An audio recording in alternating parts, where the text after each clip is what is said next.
নমস্কার, সবাই কেমন আছেন? আশা করি সবাই খুব ভালো আছেন। আমিও খুব ভালো আছি। আমার এই ছোট্ট চ্যানেলটিতে আপনাদেরকে স্বাগতম। আজও চলে এসেছি আরও একটি নতুন রেসিপি নিয়ে আপনাদের কাছে। আজ বানিয়েছিলাম আমি চিকেন চাপের রেসিপি। এই ভিডিওটি আপনাদেরকে শেয়ার করলাম, বাড়িতে একবার ট্রাই করতে পারেন। আমার ভিডিওটা কেমন লাগলো একটু দেখে নিন তাহলে। প্রথমে আমি একটা কড়ার মধ্যে শুকনো খোলায় জয়িত্রী এলাচ একটু নেড়ে ওটাকে গুঁড়ো করে রেখে দিয়েছি। আর ওই কড়াতে তেল দিয়ে 4খানা মতো পেঁয়াজ আমি বেরেস্তা করে নিয়েছি। এদিকে আমি চিকেনটা বের করে নিয়েছি একটা বোলের মধ্যে। ওর মধ্যে 4 চা চামচ মতো দিয়েছি আমি টক দই, আর ওই গুঁড়ো করে রাখা মশলাটা দিয়ে দিলাম 1 চা চামচ মতো, পরিমাণ মতো লবণ আর লঙ্কার গুঁড়ো দিয়ে বেশ ভালো করে হাত দিয়ে চিকেনটাকে মেখে নেব। সবগুলি ভালো করে হাত দিয়েই মাখতে হবে, তাহলে ভালো করে মাখানো যাবে। দেখতেই পাচ্ছেন আমি অনেকটা সময় ধরে ভালো করে মেখে নিয়েছি। আমার পুরো চিকেনটা মাখানো হয়ে গেছে। এবারে এর মধ্যে আমি দিয়ে দেবো 2 চা চামচ মতো আদা রসুনের পেস্ট। আদা রসুনটা দিয়েও বেশ ভালো করে মেখে নিতে হবে। এভাবে হাত দিয়ে বেশ ভালো করে মেখে নিয়ে আরও কিছু জিনিসের সঙ্গে অ্যাড করব।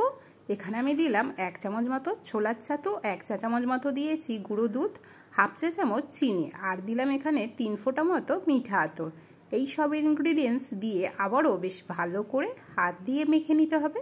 হাত দিয়ে মাখা হয়ে গেলে এটাকে আমি আধা ঘন্টার জন্য রেস্টে রেখে দেব।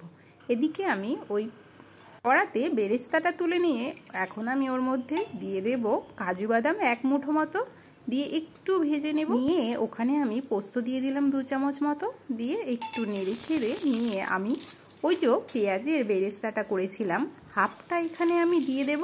দিয়ে নেড়ে ছেড়ে এটা তুলে নিয়ে একটা মিক্সিতে তুলে নেব। একটু জল দিয়ে 5-6খানা মতো কাঁচা লঙ্কা ঝালের পরিমাণটা বুঝে এটাকে আমি পেস্ট করে নেব।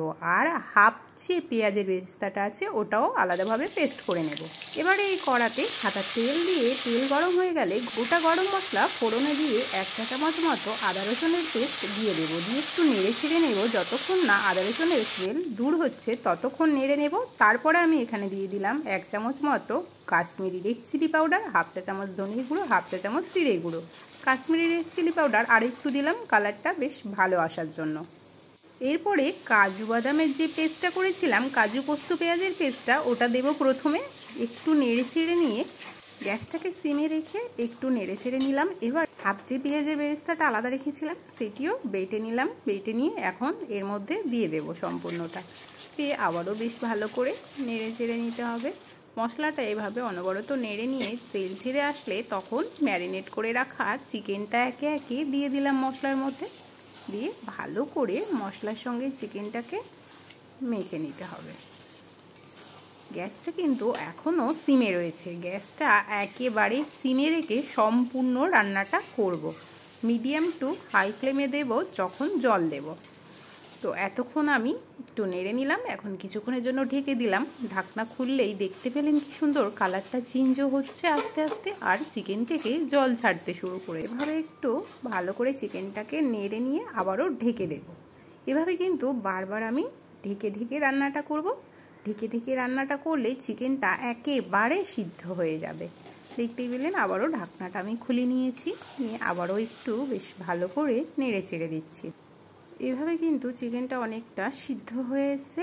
আবারও আমি এখানে ঢেকে দিলাম চিকেনটা। আরও একটা জিনিস আমি চিকেনের মধ্যে দেব। এর জন্য আমি এখানে নিয়েছি একটা বাটি, আর কেওড়া জল আর গোলাপ জল 1/2 চা চামচ মতো করে নিয়েছি। নিয়ে একটু মিশিয়ে নিয়েছি। এবারে আমি চিকেনটা দেখুন জল দিয়েছিলাম, ভিডিওটা একদম স্কিপ হয়ে গেছে। দেখুন এই যে মিক্সিতে যতটুকুনি জল, এইটুকুনি জল আমি দিয়েছিলাম, 1/2 কাপ মতো জল দিয়ে আবারও ঢেকে দিয়েছিলাম। দেখতেই পাচ্ছেন চিকেন আমার কিন্তু একেবারে সিদ্ধ হয়ে গেছে। এবারে আমি ওই গোলাপ জল আর কেওড়া জলটা মিশিয়ে রেখেছিলাম ওটা দিয়ে দেব।